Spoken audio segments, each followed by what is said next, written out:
3 lakh corona virus cases per day अभी तक का ये वर्ल्ड रिकॉर्ड है, लेकिन ये सिर्फ ऑफिशियल डाटा है। ग्राउंड रियलिटी ये है कि इंडिया के कई इलाकों में कोरोना वायरस के टेस्ट ही नहीं किए जा रहे और असल में कोरोना केसेस 10 से 29 गुना ज़्यादा हैं। तो बहुत ही हाई प्रोबेबिलिटी है कि ये 3 लाख केसेस असल में 30 लाख केसेस पर डे हैं।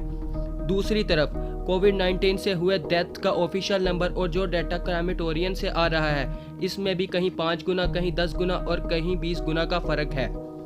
कोरोना वायरस की मौजूदा सूरत हाल और इसकी वजह से हुए इफेक्ट्स को स्टडी करने की कोशिश करते हैं आज की इस वीडियो में।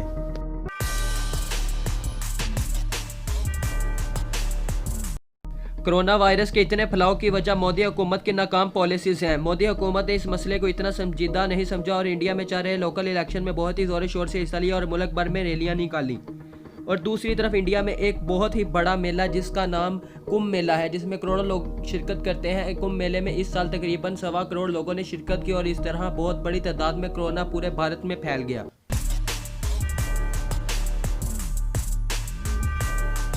असल में अब आप लोग सोचेंगे कि इंडिया में ही वायरस इतनी तेज़ी से क्यों फैल रहा है, जबकि दूसरे ममालिक और ख़ासतौर पर पाकिस्तान में भी लोग बेएहतियाती कर रहे हैं। तो इसका रीज़न ये है कि कोविड-19 के वायरस ने खुद को तब्दील करना शुरू कर दिया है। अब दुनिया में चाइना वाला वायरस तकरीबन ख़त्म हो चुका है। अब वो वायरस तब्दील हो चुका है और पहले से मजबूत भी। अब तक इसकी चाइनीज़ और बरतानवी स्ट्रेन नज़र आई थी, लेकिन अब भारत में मौजूद वायरस ने खुद को तब्दील किया और इसकी ट्रिपल म्यूटेशन स्ट्रेन देखी गई है। और बहुत से एक्सपर्ट का मानना है कि ये 70 से 100 गुना ज़्यादा तेज़ी से फैलता है। और फिक्र की बात है कि मार्केट में मौजूद वैक्सीन भी इस नई किस्म के वायरस पर कारआमद साबित नहीं हो रही। एक्सपर्ट ने खतरे की घंटी बजा दी है कि अगर हंगामी बुनियादों पर ट्रिपल म्यूटेशन स्ट्रेन के जीनोम को स्टडी ना किया गया और इसके मुताबिक वैक्सीन ना बनाई गई तो हालात इससे भी ज़्यादा ख़राब हो सकते हैं।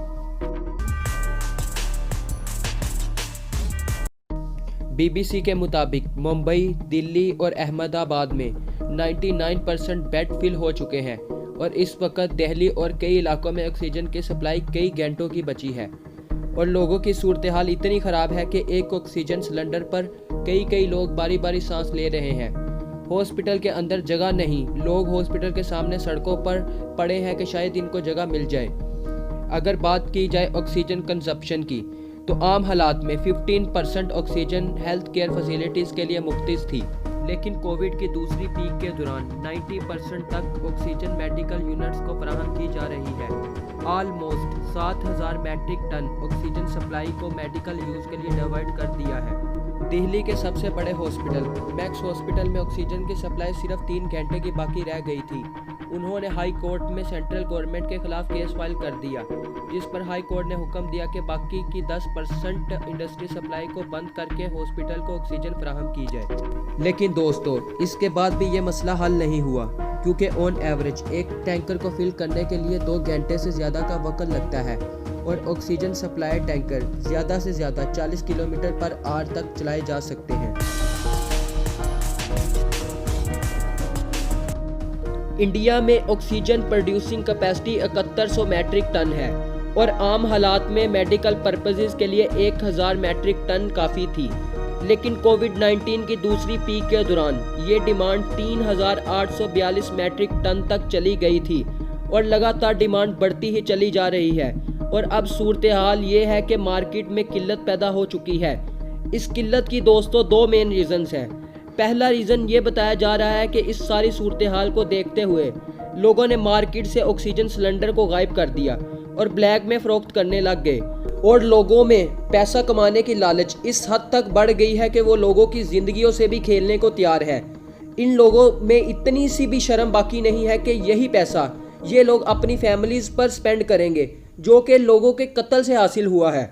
दूसरा रीज़न ये देखने को मिल रहा है कि जब लोगों ने ऑक्सीजन सिलेंडर्स को गायब किया तो मार्केट में किल्लत पैदा हो गई और इस कमी को फुलफिल करने के लिए ऑक्सीजन की सप्लाई को बढ़ा दिया गया, लेकिन इसकी ट्रांसपोर्ट में बहुत ही टाइम लगता है। ऑक्सीजन प्रोड्यूसिंग इंडस्ट्रीज़ आमतौर पर शहरों से बहुत दूर दराज के इलाकों में लगाई जाती हैं और एक टैंकर को फिल करने के लिए 2 घंटे से ज़ायद का टाइम लग सकता है और फिर मार्केट तक पहुंचाने के लिए कई घंटे इवन के कई दिन भी लग सकते हैं, क्योंकि इन ट्रक्स की maximum speed limit 40 kilometre per hour होती है।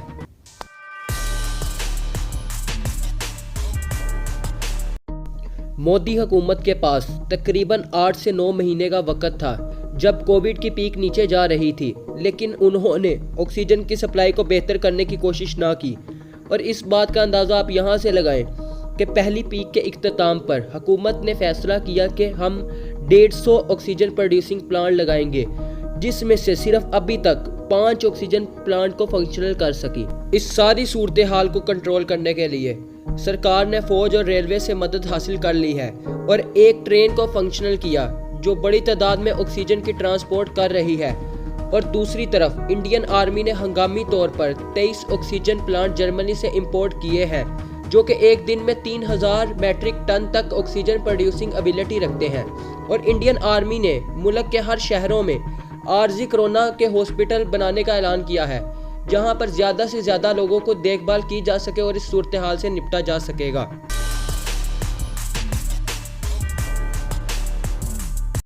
इस सारी सूरत हाल में एक बार फिर पाकिस्तान की तरफ से बहुत ही अच्छा रिस्पॉन्स देखने को मिला और भारतीय लोगों के लिए नेक ख्वाहिशात के इजहार भी देखने को मिला।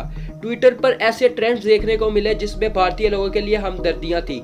और पाकिस्तान की तरफ से फैसल स्टार ईदी ने इंडियन प्राइम मिनिस्टर को खत लिखा, जिसमें 50 से ज्यादा एम्बुलेंस की पेशकश की गई और पाकिस्तान के मुख्तलिफ वजीरों और प्राइम मिनिस्टर की तरफ से भी नेक ख्वाहिशात का इजहार किया गया और ये पैगाम दिया गया, पाकिस्तानी कौम मुश्किल की इस घड़ी में भारतीय अवाम के साथ खड़ी है।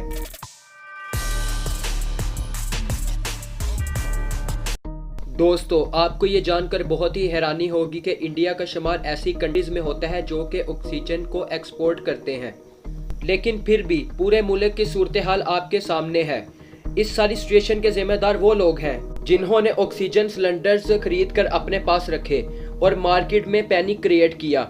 पिछले कई दिनों से पाकिस्तान में भी हाई डिमांड की वजह से ऑक्सीजन सिलेंडर्स की प्राइसेस काफ़ी हाई हो चुके हैं और मार्केट में पैनिक क्रिएट हो चुका है। आप सबसे गुजारिश थी कि आप गैर ज़रूरी तौर पर ऑक्सीजन सिलेंडर्स की खरीदारी से परहेज़ करें ताकि हमारा हेल्थ सिस्टम फ्लॉप ना हो और उस पर प्रेशर ना बने। उम्मीद करता हूँ दोस्तों आपको मेरी वीडियो पसंद आई होगी। अगर आपको मेरा काम पसंद आता है तो आप चैनल को सब्सक्राइब करके मेरे काम को सपोर्ट भी कर सकते हैं ताकि फ्यूचर में ऐसी ही इंफॉर्मेटिव वीडियोस मिलती रहे। तब तक के लिए अल्लाह हाफिज़।